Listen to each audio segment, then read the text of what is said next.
Watch this video with me. This guy right here just found Sodom and Gomorrah from the Bible.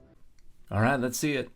On the site called locally Numera, and this is the site that the archaeologists associated with Gomorrah. So the archaeologists who initially and tentatively proposed an identification of Numera with Sodom and Gomorrah did so in the 1970s during the early part of the excavation of this site, which took place between 1977 and 1983 as a part of the expeditions to the Dead Sea Plain project.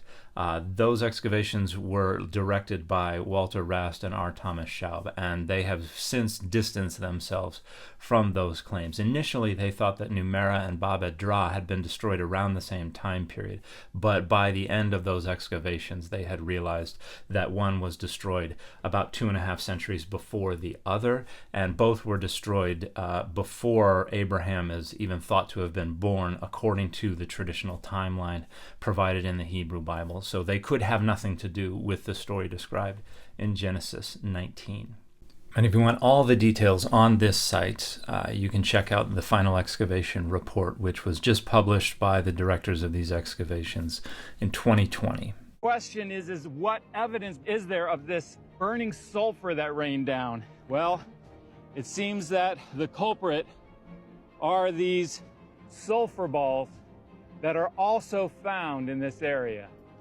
Now, I've talked about it before on my channel. Scientists have a perfectly natural explanation for where these sulfur nodules come from, and they are not remotely limited to the area where Sodom and Gomorrah were supposed to have been destroyed.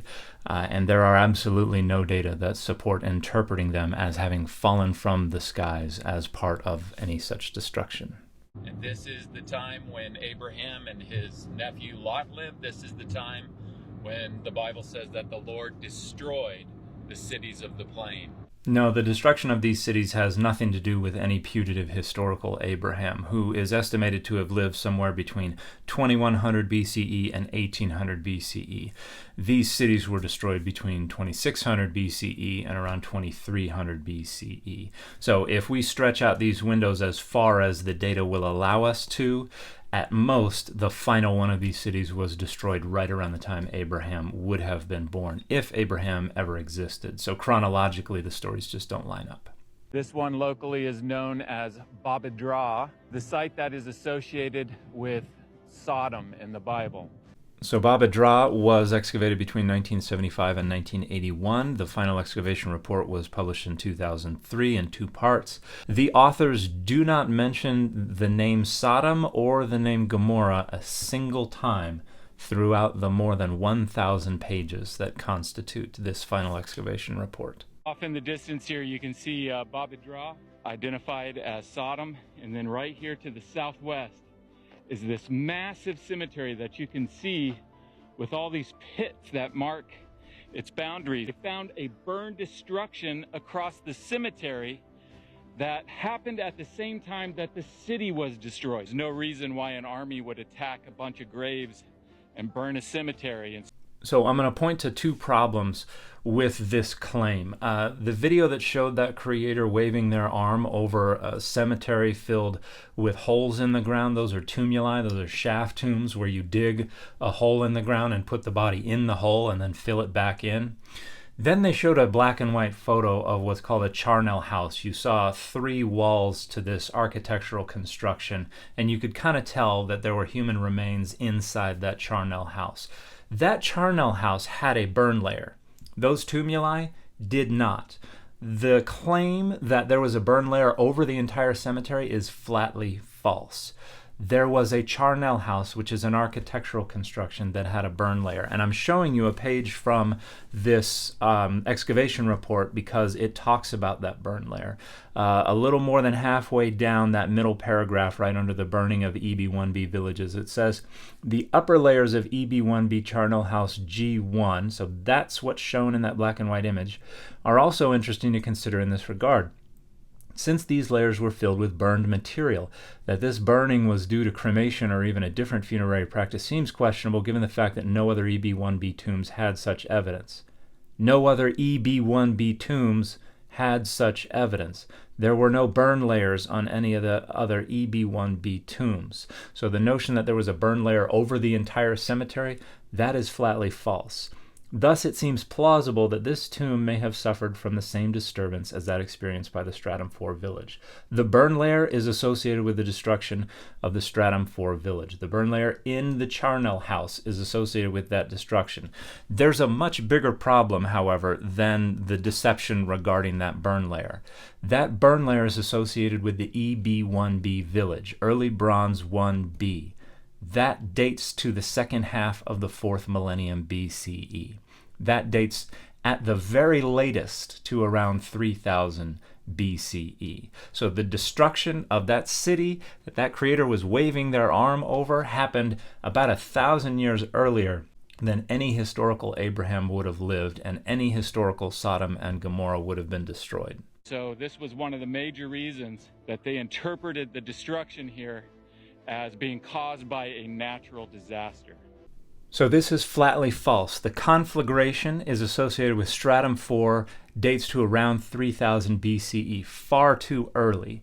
But look at the last paragraph on this page. However they are to be interpreted, the data from various sites in addition to Bab edh-Dhra suggest some type of disturbance bringing the EB1 phase to an end. An Egyptian attack is possible and seems preferable to other explanations, such as a natural calamity or local conflict. In the excavation report, they show pictures of the bones in the graves that were warped by the heat. So those are not warped bones, but there is an image of warped bones. It comes from this chapter of a 1979 interim report of the 1977 season of digging at Bab edh-Dhra.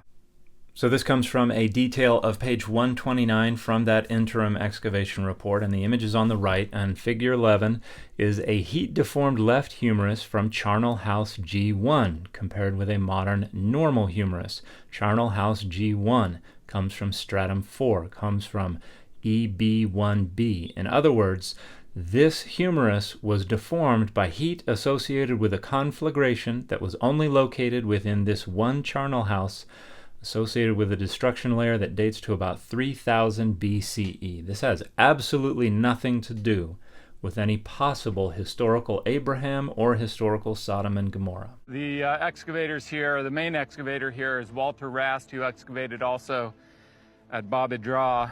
He writes, "The burnt debris covering this site has appeared in almost every area excavated. Whatever the cause, it was certainly a tragedy. Obviously, the town suffered a severe fire." Now, despite Walter Rast being a secular archaeologist, his conclusion about what he found in the excavations at Bab edh-Dhra and here in Numeira, in the author's opinion, the vicissitudes of these two early Bronze III cities of Bab edh-Dhra and Numeira may well be reflected in the stories of Sodom and Gomorrah in the Bible. So two problems here. The first is that this creator is leaving out the sentence right before the statement about this being some kind of tragedy, where they refer to, quote, some sort of disaster, perhaps an earthquake, which set off fires in all parts of the town. The second problem is this statement about the vicissitudes of these two cities being reflected in the story of Sodom and Gomorrah does not mean that they believe these were the cities of Sodom and Gomorrah. It means they believe that people could have seen the ruins of these cities and came up with the story of Sodom and Gomorrah to try to explain the vicissitudes that they saw related to the destruction of those two cities. They could have been the inspiration for the story. They are not saying these were those two cities.